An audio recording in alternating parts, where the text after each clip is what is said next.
Hello, everybody. Welcome to a special Happy Easter episode. Our second, actually, because we did one of those last year as well. And this year, Tim, I'll have you know, I did not put bunny ears on you on the promotion materials like I did last year. Okay. I'm, Oh, good. What about the tail? sorry, not sorry. I just avoided it this year Yeah. entirely. Well, welcome to Subconscious Sundays, everybody. I am your co-host, April Kling Meyer, Reverend April Kling Meyer. I'm an interfaith minister, dream worker, and spiritual mystic. My co host is the lovely Timothy Freeman, who is a certified hypnotist and a spiritual worker of many, many different modalities himself. Hello there, Timothy. Hi. Hi. Great to have you all here with us. Yes, indeed. So today, the topic is hope and faith. And naturally, this is a very special day for both the pagan tradition and the Christian tradition. Pagans don't really honor Easter on the Sunday after the full moon, after the astrological new year, quite like the Christians do, but they do acknowledge the astrological new year, some of them, a lot of them. And when I explained that earlier to somebody who wasn't aware that that's how they set the date for Easter, they were like, "Wow, that sounds really pagan." And I'm like, "It is. It's a little pagan that we're having Easter every year, the Sunday after the first full moon after the astrological moon. Yeah, it's a little pagan. It's a little pagan. But here we are, becoming aware of what is unseen and what is not talked about, what is not discussed on Subconscious Sundays. So today we will talk about what people have to say about what is the difference between you and how do hope and faith affect the way that you live your life. I'm going to go ahead and say that I got a lot of really great answers for the first part of that question. I got pretty much zero answers. No, that's not true. I got one good answer. I'll start with that one Well, we want to on start. the Let's second one. before we jump into that, let's set some intentions really quickly at the beginning here for everybody. Absolutely. Before So we if you're dive new, in, yeah, go ahead. yes, we are setting the intention of creating this fun and entertaining and laid back way to discuss these potentially serious and heavy topics, sort of like paganism and Christianity. I'm an interfaith minister. This stuff I talk about all day long, but this is your time here in our audience to be a part of that conversation. And we remain open and inviting, welcoming to any of you who have questions or ideas to respectfully bring them into the conversation. Our comment section on this broadcast every Sunday is open and live, and we welcome the anything that you have to say, and we'll, if it's appropriate and germane to the conversation, we'll throw it up there on the captions here at the bottom of the screen. Yeah, and we're excited to have kind of restarted what had become a weekly ritual for us and you all who've joined us before, for us all to gather in a sacred online space here, sharing our knowledge while hearing about your responses. Right. We do have some core values here too. We just kind of want to express at the beginning here. One is respectful of everybody's individual journey. We're rooted in compassion for self and others. This program is brought about to help promote growth and expansion and create a supportive community. So thanks for being here. Thank you for being here very much. We appreciate you. And to those of you who are not able to join us live, um, we appreciate you watching the broadcast afterward. And to all of you who contribute also to the comments that we share at the beginning, every Wednesday, I lay that question out on Facebook. I make it public. So even if we're not friends, you're able to participate. So we especially want to thank those of you who do join us live. We've gotten the feedback from those of you who do that this is like church. It's like your church. And that was kind of like our original intention with this, is to create that ritual on a weekly basis to make it feel like something where you're connecting to something deeper. And those of us who don't, attend a church on a regular basis or are not part of a religion or faith path in particular, still like the idea of appearing someplace weekly and having conversations about something that you wouldn't talk about every single other day of the week. And Easter, what better way to talk about faith? What better way to celebrate Easter than to talk about hope and faith? And I'll get to that in just a moment. But I said, the question I got a lot of solid response to. The second part of that question, not as much. People have a lot of ways to differentiate the two. I really liked what everybody had to say about that. But the vulnerable part of that question got a little glossed over, except by one person, and that's Michelle. Michelle says, I honestly don't have any faith, but I have hope in humanity. And the second part of her response was, it's easy to find people with faith, but it's confusing to find people in faith with hope in and humanity. It always seems one-sided and is confusing because it's on both ends. Help me understand. So we'll do our best, Michelle. And thank you for being vulnerable with that, because it's not easy to admit that you don't understand something or that you don't have a grasp of something. And it is our job to do our best to help you understand. And I hope that we do. Well, I Tanya, wanted to jump in here too. One thing, like, there's always, this is something we discover when we come to our topics every week. There's always another level of understanding to a lot of these topics that we cover. So that's why we can talk about them like kind of over and over again, because even if you've delved into this, there's always a deeper level of understanding. So, right. There has never been a broadcast that we've done where I have shared these responses and haven't learned something new. I always, every week when I put this question up, I learn not just one or two things, a bunch of new things, see things from a lot of different perspectives. So I'm always going to keep doing this because it's my favorite part. Well, actually, no, that's not true. Your hypnosis is oh. truly the favorite part, but this is one of my favorite parts. Okay. So the next response was from Tanya. Most hope is false hope based on wishing things were different or better. Ooh, I love that this gets mentioned in here. Real spiritual hope is hoping we evolve in consciousness enough to recognize our true nature. I will definitely be talking about this. Tanya is also an interfaith minister, by the way. Faith is trust. And then she included this quote: faith is the bird that feels the light when the dawn is still dark, by Rabindranath Tagore. Very nice. Oh, I like that. And then Bryce, one of our regular watchers and commenters, we love you, Bryce. Hope is wishing for the best, and faith is believing that the universe will provide the best. That's kind of how I see things. Bryce and I are very much eye to eye there. And that's not unusual for me and Bryce, actually. And then Eileen said something as somebody else I see very eye to eye with. Hope is the math, faith is the road. I love it. I love it. And then Aaron shared, hope springs eternal, faith is earned. That is a really excellent perspective, I think. That's very different from where I was like going with this.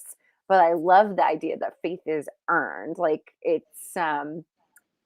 is something that emerges from what we observe or what we experience, which is actually kind of the theme of what I'll be talking about today. My sermon's going to be a bit on the shorter side, but I wanted to distinguish between hope and faith in not a way that's all that different from what's already been said. Hope is more of an embracing of the uncertain, and faith is more of an embracing of the certain. So I don't see as one as being better than the other, but I definitely do believe that there is some real strength in being able to embrace the uncertain. And also to see that anytime that we are grasping certainty, we're generally going to be lying to ourselves. Like somebody mentioned, and who was that? That Tanya mentioned that could like false hope and wishing things were different or better. Embracing the idea of certainty or having feeling like you have a lot of clarity on what's going to happen is generally to get your bubble burst. And the idea of bracing uncertainty is uncomfortable for people because it is admitting that you don't know stuff. And being in the unknowing is really uncomfortable because we prize knowledge and wisdom so much, not just in the spirituality circles and subconscious reality circles, but also in life. We prize those who know more than us. We prize knowledge and we respect people with greater knowledge than ourselves. So to be encouraging people to be more in the unknowing is seems almost uh, counterintuitive, but there is a faith in being in the unknowing. Not knowing what's going to happen is a type of faith, especially if that unknowing tends to lean more into the idea of things going to turn out as they should or turn out okay. I'm not a cockeyed optimist. I don't think that I ever give off that impression on anybody, but I am somebody who genuinely believes in miracles. And I want to talk about miracles today, not just because it's Easter. It's definitely part of the reason I want to talk about miracles today. But I want to talk about miracles today because I believe that is the place for faith. Faith is the place where we can believe that miracles are a certainty. Faith is the certainty part of this activity of believing or knowing or understanding what could happen next or what could happen in the future. And I like what Aaron said about how faith is earned. That he just commented that just a few moments before I set up the live today. So I'm glad I was able to squeak that in there because the idea that faith is earned, if we're talking about a certainty, if we're talking about a certainty that is earned through the ways that we see our own futures, and we did an episode once about future selves. So, and that for subconscious Sundays, I did at one point. You can look really hard and find it if you're really if you got a lot of gumption. But the future self, believing in that person, having faith in our future selves, that our evolution will continue. And if we have any clarity on our past at all, if we have any real grasp of the truth of our past, including the very nature of our own creation, the very nature of creation itself, the only certainty is miracles. Miracles really mark the occasions of our lives. Birth is a miracle. If you think about it and you read a lot of vampire literature, or watch a lot of vampire TV series, death is a miracle because the alternative is immortality, and it's a not a way anybody really enjoys life is being immortal. So death is a miracle. The cycle of life is a miracle. And our life is marked by points of miracles. Our relationships are all miracles. We all receive something really beautiful from every person we meet if we set any kind of real clarity on the ways that we interact with everybody that we meet. There's something miraculous about that. The very fact that on a certain level, we're all made of the same stuff. We're not really separate beings. We're all part of a larger being that lives and breathes. And we're pretty much just cells within that being, each of us individually, and that there's really no separateness. That itself is a miracle. So I think that my main point today is to have faith that miracles continue to happen and that we have no idea how. And that's where hope comes in. We don't know. We don't have a whole lot of knowing of exactly how or exactly when, but we do have faith that miracles will happen. And at a time like this, when we are absolutely surrounded in the world by famine, war, genocide, and disagreement, and an election year, it's hard to remember to have faith. It's hard to remember that miracles are possible, but they are. And if we're really paying attention, they are continual. So I want to, oh, look who's here. It's bear time. Bear says, all my hope is generated from my thinking self, whereas faith has always just been there. I've never known a time without it in my life. Hope is married to my optimism. Faith is unconditional. Yeah. Yeah. I like the distinction here where hope is part of the thinking mind and faith is part of the heart, the feeling part of ourselves. So that is a very good point, Bear. This it's so interesting to see for me these topics where you're trying to you're posing hope and faith together and seeing how that lands for people, and it's so different. Even though one might say hope and faith are like kind of synonymous, right? Um, I know you and I were talking about kind of another layer still to this comparison with in the context of say manifestation. I thought Oh, this was kind of an yes. interesting conversation that we had where um, my takeaway from it, what we were talking about is, with manifestation, how something that I've learned along the way with it is, you can envision this end result that you want, and you can envision yourself having it and living it and all this good stuff. And that's like kind of, to me, that's like the hope piece, right? Uh, Yeah. but then there's another layer to it where and this is something I've been taught and kind of learned that, but you and not only envision the end result and having it, but you need to envision the doing to get that end result. Like, what are you actually doing to get there? It may or may not just like land in your lap, and some might call that a miracle, like you say, right? It's something like that. But you know, more often than not, we're making it happen in our lives. So what are you doing? Envision yourself doing the thing to get that. That to me is more the faith. That's like the certainty, right? Like the Mhm. hope is Yeah. uncertain. Is it going to happen? And if you're like manifesting, you're really you have conviction that it's going to happen, right? But the faith that is like the certainty of it's going to happen is what steps are you taking to make that happen? Right, exactly.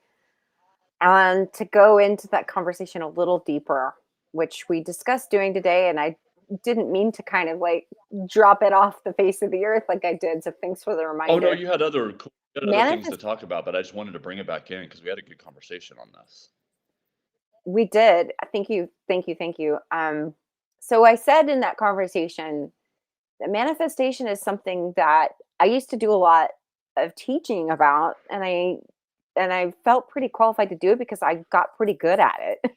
I've gotten really good at manifesting in my life. If I want something to happen, I'm pretty good about just, and I think it's what you said, Tim. It's like I'm pretty good about just like naming what it is I want or that I want to happen and then making it happen. I'm just one of those people. And I know that sounds kind of like braggy, but the thing is that people who've known me for a long time, and I'm very lucky to have a lot of loyal friends in my life, people who've stuck with me, a family that has watched me grow all my life very lovingly. They see this, that if I set my mind to something that I tend to make, or if I set my heart to something really, I tend to make it happen. And on one hand, a lot of people don't see the stuff that doesn't happen for me, and I only talk about the stuff that does. But on the other hand, if my heart really wants it, not my mind, but my heart really wants it, it happens for me. I get almost everything that I want. Obviously, there's a lot of privilege baked into that, but I'm really good at manifesting, but the thing about manifesting is that it's a really limiting practice. I've come to realize there's a couple different things that I mentioned to you yesterday, and I'll mention this again on the broadcast as well since it's come out. Manifesting, the negative edge, I hate to use the term negative, but they're like the shadow edge of manifesting is that it's very limiting. That's number one. We can envision a precise way we want some certain things to be. Um, and then we can actually make that happen if we're really gifted at manifestation, like I am. This is something that I've encountered with the manifest is that we tend to limit ourselves. Like we tend to think too small for ourselves, and we are capable of so much more than what we set our minds to.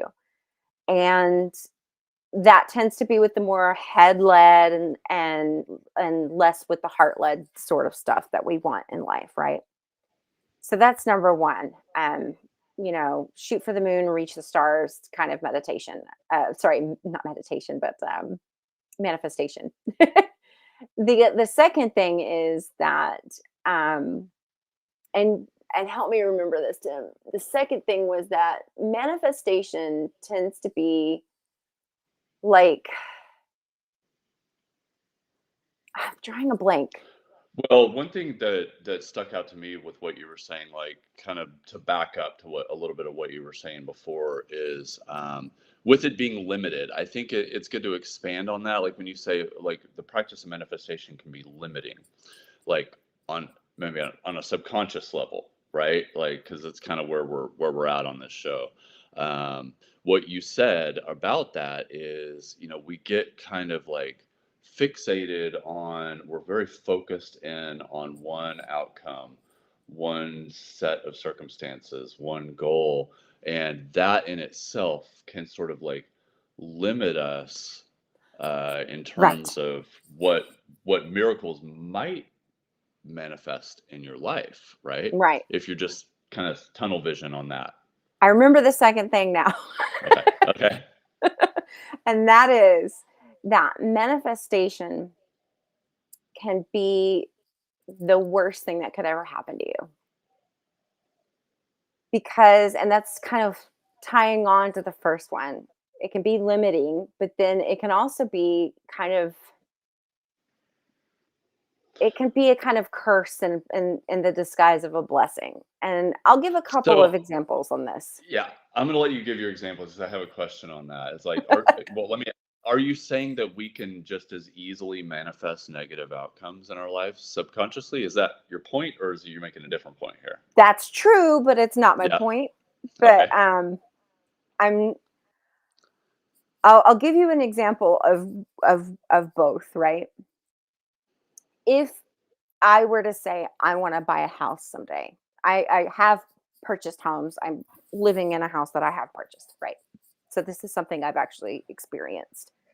Um, I want to buy a house someday. Okay. Well, you get the house that you manifest, and it can be a house that doesn't really suit your needs.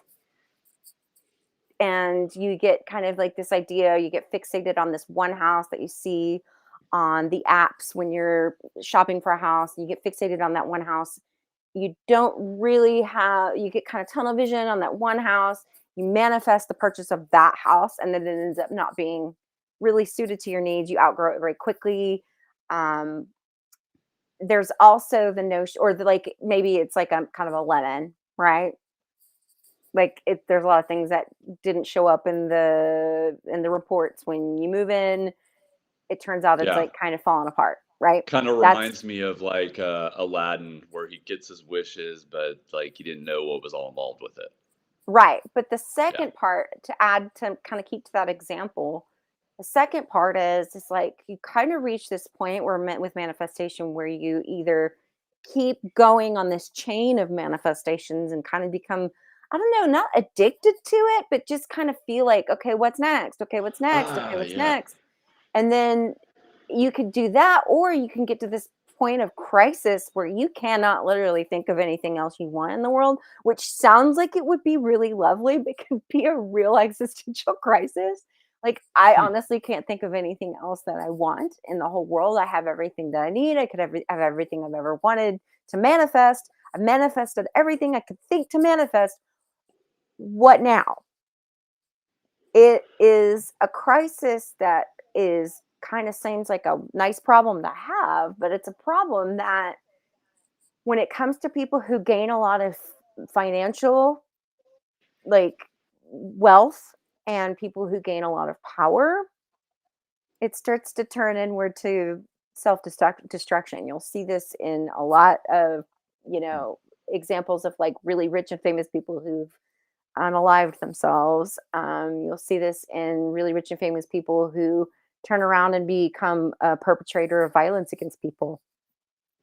That's Hmm. kind of what I'm talking about. I'm not saying that's what happens when you run out of things to manifest, but I am saying there is a crisis that occurs, one of those two things, be it like it's not what I thought it would be, or it's everything I thought it would be. Now, what is kind of two major crises that kind of rise from this. So, Y- yeah, That's so a interesting to bunny me, and I'm glad trail, you. a rabbit hole on Easter Sunday. I love Yeah. it. Well, I think it's a good one in terms of hope and faith because like why I wanted to bring that into this conversation here is like this is some so often this can be kind of in the head, right? Or faith can be like kind of like more rooted in the heart, of course, and it's like more like your core beliefs and what, everything in your subconscious that informs that. But this is sort of applied, like in this example of manifestation, like this is sort of applied hope and faith. Like this is Right. when rubber meets the road. But one other point that you made that I want to bring real quick into the conversation before we kind of wrap up this thread. Um, Another sort of crisis as I saw it, the way you described it is, if we're always on to this like trying to manifest something new and and then let's say you bring that into your life, you breathe life into it and it's there. There's always kind of a what's next, right? But it does create maybe a subconscious pattern of like acquisition, like you're always like after something that's going to satisfy, like, and if you're not manifesting that thing then you're not satisfied. It could create a pattern based on that in your subconscious of dissatisfaction, right? Right. And it's not a creative cycle. It's a cycle of lack. And that's Right. the distinction here, is that you're in lack dynamic. If you start to go, what's next? What's next? What's next? Or you run out of things to manifest, that's kind of this dynamic of lack. Like, I lack things to manifest now. So it's something to watch for. But I also want to name that in the beginning of this conversation, we talked about uncertainty and how important it is to embrace it. So the real trick to getting out of those two crises of manifestation is to embrace uncertainty. I can't stress this enough. If you believe that a miracle, the beyond your comprehension and beyond your control, was another thing we talked about yesterday, That's right. and That's right. beyond your control and beyond your comprehension and beyond your capability, miracles that are beyond anything that you could conjure in the world. If you hold the faith in only the uncertainty of what that miracle will be or how it will get here, and you let go of that control, that's where the miracles start to happen. That's really all I have to say. I am drained dry of information today. Well, these are, we pick these topics that are big. Like these are, Yeah. often, sometimes we get really like kind of homed in on something real specific, but we kind of pick these big concepts to talk about. And there's a lot to talk about. We could talk for hours on it. Yeah, we can. And we have, and we do. There's there's one other point here that we talked about that I think I should bring into this, and even though it does create a little bit of a paradox that you guys might need to kind of chew on, like I am right now. But you had mentioned, kind of relinquishing that control for the specific outcome, being open to the uncertainty of how the miracle might manifest itself in your life, right? But there's also an element here involving focusing, instead of focusing more on the aspects of everything that you can't control, like there are some element of focusing your energy on those things that you know you can control. Like, so if we're kind of Yes. saying hope and faith, and hope is, you know, hope is maybe in the realm of uncertainty, and faith is kind of where it gets more certain. That might be, and the areas of certainty might be those areas where you have a little bit more control, you have a little bit more agency, right? Right. Um, so just wanted to kind of throw that in there too, because I think it's part of this conversation that I thought was important to include. It is. And it's a great teaser for next week because next week we're going to be talking about fantasy and imagination. So I think that this being kind of like the teaser, this whole big conversation being a teaser for an even equally big conversation on that topic next week. Yeah, we'll get right. We'll pick right back up where we left off here with that one. It sounds We like. shall, we shall. I don't want to waste any more time getting over to your beautiful meditation that you've prepared for us. So Okay, I'll hand great. it over to you now if you're ready. I'm ready. Fab. And if you all are ready to join me in a hypnotic meditation, it's going to be a little bit of a shorter one today. And quick like bunny. We'll call it a quick like bunny. So go ahead and settle into a position where you can relax for a few minutes undisturbed. Uncross your legs, uncross your arms, and just take a beat to settle into a comfortable position. Spine straight if you can. Of course, don't participate if you're driving or need to maintain focus. This is a hypnotic meditation. You're going to reach a quieter, more resourceful state of consciousness in a few minutes that requires some focused attention here. So find a spot on the wall. This is where we'll start, just above your natural eye gaze. Your eyes will be slightly upturned. It'll look something like this. And as you take in a deep breath, go ahead and notice every little detail of the spot. Focus in on it, really eagle eye it. There's the subtlety of the light and the shadow. And on your next exhalation, look through that spot as if you can see straight through the wall. You might notice the corners of the room or even imagine what's on the other side of that wall. Engaging your peripheral vision, and when you're ready, close your eyes. Good. Next, relax your jaw. And as you do, this sends a signal to every muscle, nerve, and cell in your body that now is the time to relax. Next, slow down your rate of breathing. Get into a really comfortable, slow rate of breathing with a really long exhalation where you're pushing all the air out of your lungs, and then resuming a comfortable, slow rate of breathing with a little bit longer exhalation each time. Now I'd like for you to relax the back of your tongue. This part of your body is often always ready to pounce, whether we know it or not. When we're listening to respond, there's a part of your mind that's always preparing to speak. This decouples your tongue from the part of your mind preparing to speak, allowing your mind to have new thoughts or no thoughts at all. Stillness.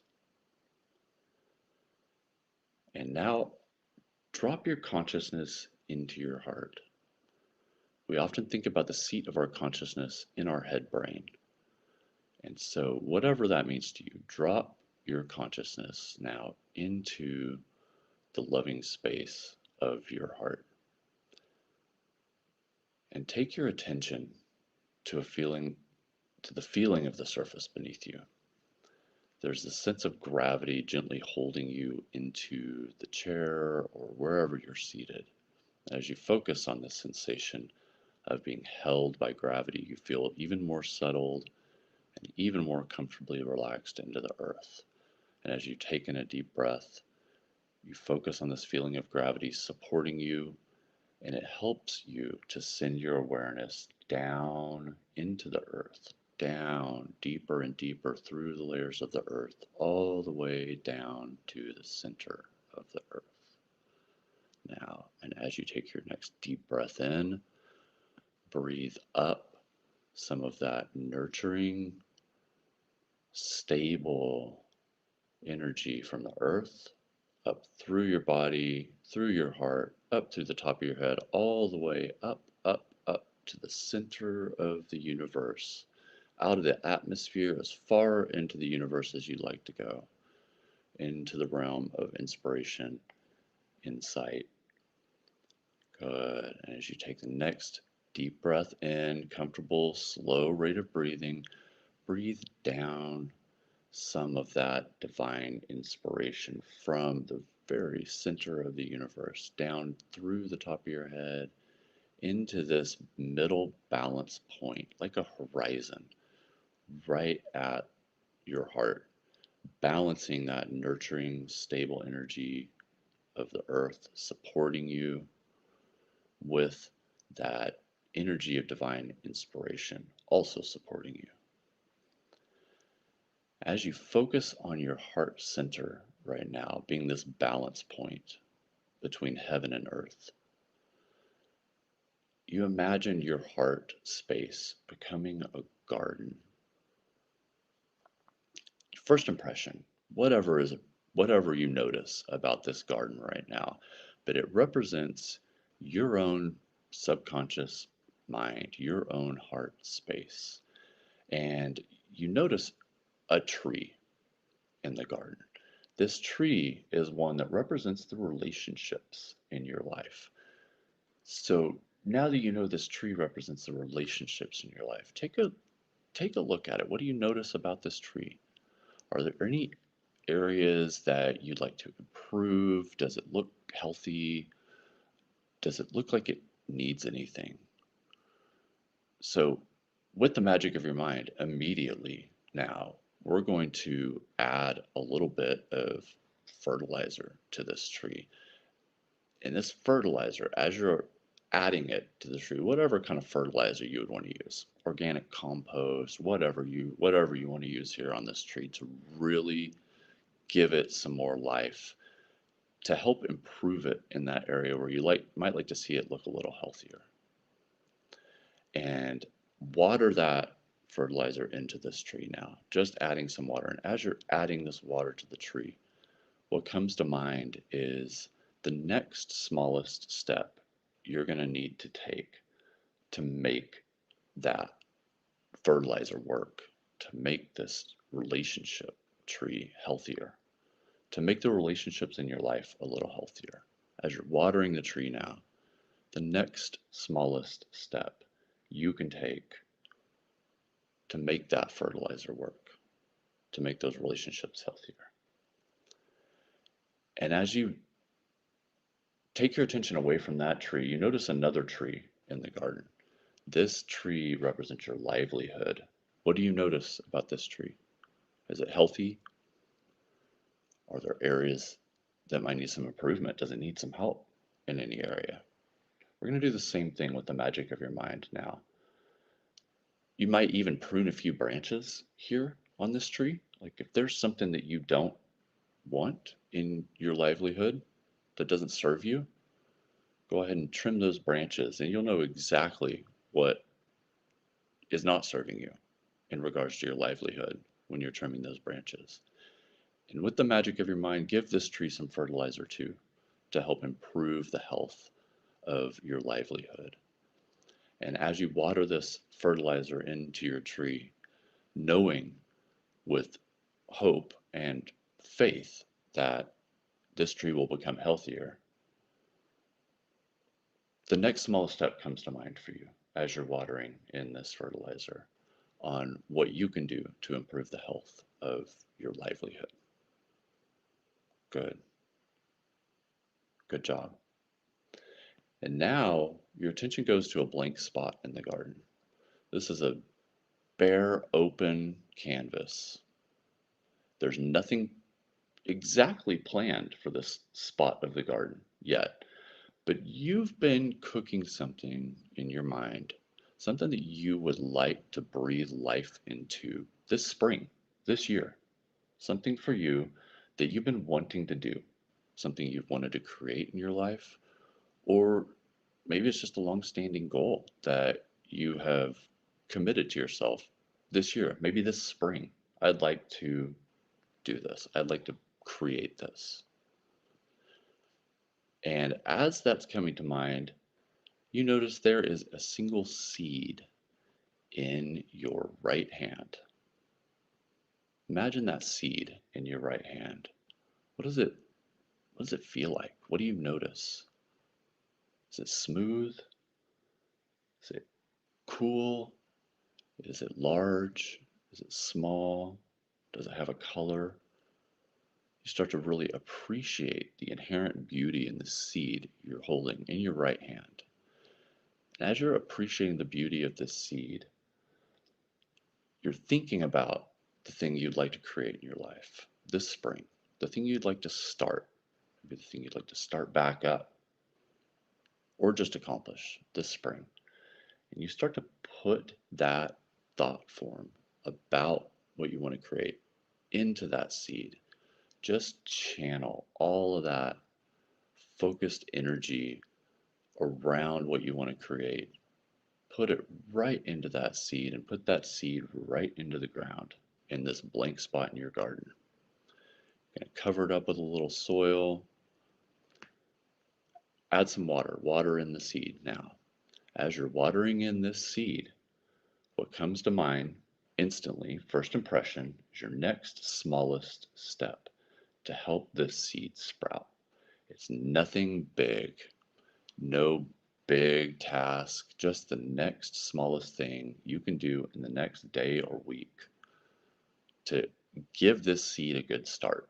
As you're watering in this seed, that next smallest step gets infused into the soil, into the seed, giving you further faith that you can make this goal happen this spring when you add just a little effort and focus in on the next smallest step, consistently giving this seed water, giving this seed life, giving a little bit consistently with one small step at a time, caring for this seed to bring life into it.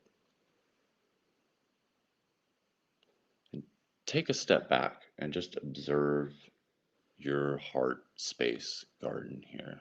It's beautiful. What a beautiful creation. You've co-created this garden in your life.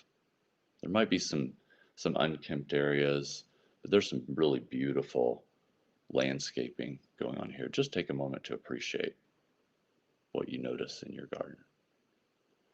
And as I count from 3 back to 1, you're going to join us right back here, emerging from this hypnotic meditation, feeling great with a renewed sense of hope and faith that you have the inherent power to bring into your life something new, to breathe life into something new for yourself this spring. And you know the first step to get there. 3, taking your attention to the surface beneath you once again, feeling safe, secure, supported. 2, once again, feeling that sense of gravity underneath you and that light and inspiration from above, that balance point in your heart. And 1, opening your eyes, feeling great, right back here with us on Subconscious Sundays. Thanks for That joining was us. really cool. Awesome. I I want to hope just that. like go off about everything that I experienced. Oh, that's awesome. This is really fun for me to be able to do this with you guys. I think one thing that informed my choice to get into this field, working in hypnosis, is an experience you and I had as kids, April. We had in one of our elementary school programs, our teacher took us on guided meditations when we were in 3rd grade, and Life not changing. it's not Yeah, it's not formal hypnosis or anything, but I always remember it being a lot of fun to kind of really enter into that imagination space. And so that's what I'm hoping to kind of create here for you guys with these hypnotic meditations here. We're going into a little bit of a state of hypnosis here. Formal hypnosis sessions tend to, we're going after the root cause behind your behavior and doing all these things. We're dealing with some tough emotions. This is just a little play for your brain and your subconscious. Yeah, and to get to know us better because we both have something to offer you.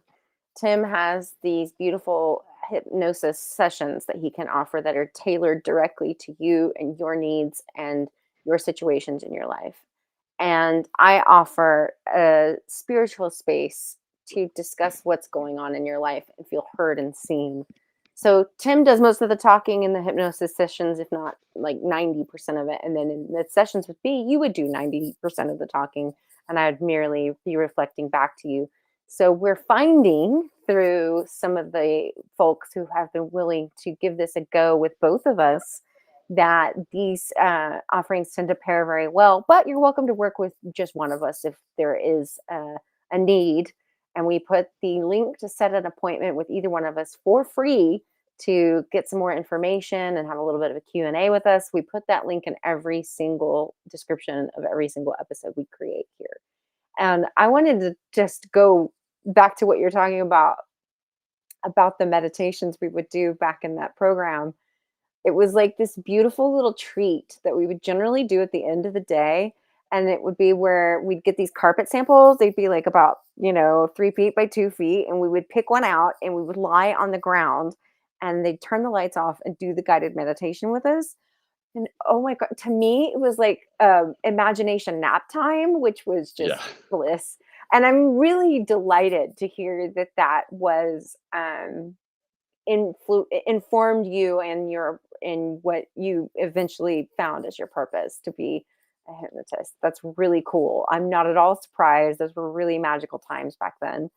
Again, if you're just now joining us, Tim and I have been friends for over 30 years. So over almost 40 years. Oh my God. Coming up on 40 years really soon. So that's we have a lot of and I have to say that my friendship with Tim, being exposed to different spiritual modalities through my friendship with Tim informed the way that I became an in faith pastor. So you just never know what a relationship, like I said in today's sermon, you never know what miracles a relationship will provide for you. So if you would have told us when we were 8, 10, 12 years old that miracles would bloom from that those very simple interactions that we had as children, we wouldn't have believed you. But maybe we would have hoped for it. Maybe we would have had faith in it. All it takes is a little patience sometimes. Quite a lot. Yeah, and just one last thing too on the nature of this hypnotic meditation for today and hope and faith. I mean, these are, like I said, like we said, these are big, big topics that really touch on a lot deeper stuff than just like making something happen in your life this spring, right? Like these are like real questions of, do we have faith in a higher, intelligence? Big, big questions. I really wanted to just like bring this down to like an ultra practical level, and what better practical embodiment of the concepts of hope and faith is planting a seed in the garden. You have to Yeah. hope that it comes up, and when you water it, you're going to have faith that it'll grow. So Yeah. just wanted to clarify that in case it seemed a little oversimplified, or we're trying to, if I was trying to reduce this huge thing down to something measly. So, No. It's definitely best to keep it simple sometimes. And yeah. look who said hello. You see I who? know. Hi. Happy Easter, Claudia. Happy Easter, Mom. And Bear, of course, says thank you. And we thank you, Thank you. Bear. Thanks for being here almost every single week that we do this. We really appreciate it. And thanks to all of you. We wouldn't be able to do this without you. Book Time to Talk, links in the description. And we will see you next week. We're looking forward to it. Bye.